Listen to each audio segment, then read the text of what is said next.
Hey, I'm in Reset, and I'm going to be showing you how to do this.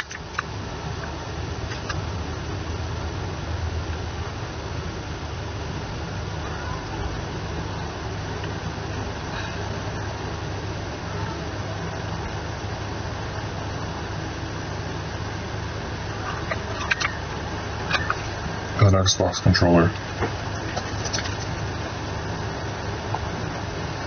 So I'm using FL Studio and ZGameEditorVisualizer in order to do this. And basically what I've done is I've used Max MSP to take the human interface device, which could be any kind of game controller, and use it to control different parameters using MIDI. So Max does that using a patch that I made, and it sends that data into FL Studio using MIDI yoke, which I'm running Windows 8, so I had to install it in compatibility mode. You might have to do the same thing. Anyway, so I'm going to show you how all this works, and I will provide a patch that you can edit yourself to make work with your device, and if you send me the right information back, which I'll talk about later, I'll be able to edit it and make it work for you too. I have no problem doing that. So, first off, the Max patch is probably the most important thing because it's what gets everything to work. This is what it looks like, and it's basically every time I change something, it takes that data out, and then it sends it in through a MIDI out. It sends it into a MIDI format, so it takes all these different buttons and messages and then puts them into the right places and orders them.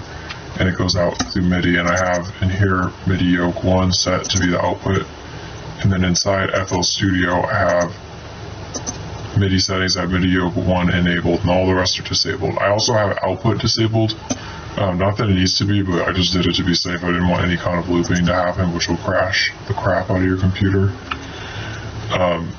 So yeah, basically all the different controls get assigned different numbers inside of Max MSP.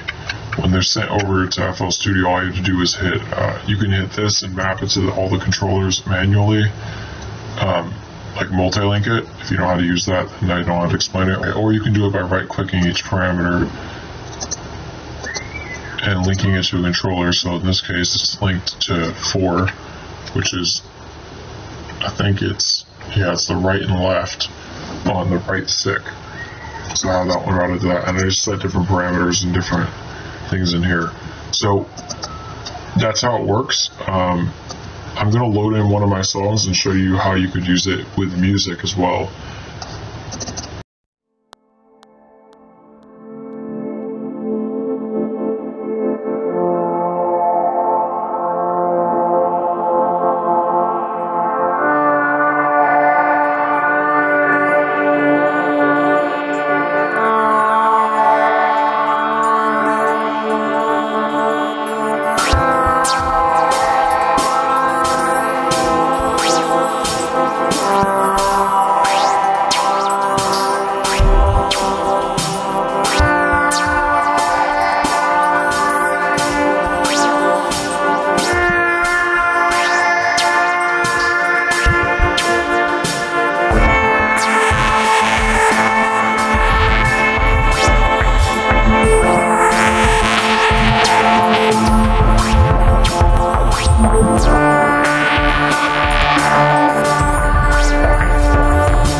So that's what it looks like, that's what it sounds like.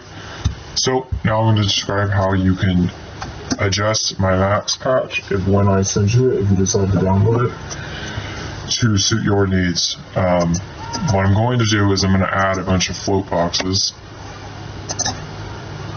or integer boxes actually. And they're going to be plugged into here.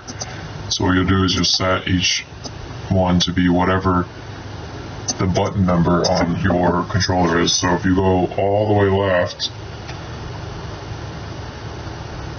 you can see that on those top two ones up at the top, it's going from 0 to about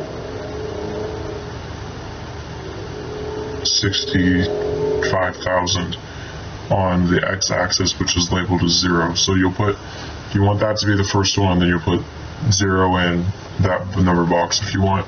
So then if you go vertically, you can see it's 4. So on the second one, so it would be right here, I'd put 4, and then that means that what comes out of here will be from 4, and so on all the way down through all these settings. And if you have more buttons, then just I'll leave extras so that you can put those into there and then tell me how you want them. So in the case that you have more, tell me what values you're getting when it's, if it's a button, then when it's pressed, usually it's 0 to 128, at least on the Xbox controller. Tell me those values so I can scale them. So take a screenshot of all that, and then, you know, let me know and describe things. I might need to be in contact with you directly, but just tell me what your settings are. Set up all the float boxes, take a screenshot. So once all these are set up, take a screenshot, and I'll put all those values into route, and they should route properly out. And then all this data, if you have more, I can add more of these. Just, you know, let me know. What you need to do is download max runtime if you're going to try to do this, and then you're going to change all the float values. Once again, take a screenshot for me, and then tell me what range, or somehow show in the picture, maybe if you want to edit on top of the photo, what range you're getting from each button if it's different from mine. And then I can edit it for you. If you already have Max MSP, then all you need is my patch to start with, and you can do all this yourself. But if you're someone who wants to do it and you only have Max runtime, then that's a good option. Basically, all this does is converts the human interface device into a MIDI controller. So that means it could be used in anything in FL Studio, not just as a way to play with ZGameEditorVisualizer. So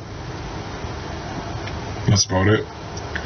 Hope you enjoyed and hope it's helpful. I'm going to be putting up a mix a little bit later that I would have used ZGameEditorVisualizer tonight. So talk to you guys later. Subscribe.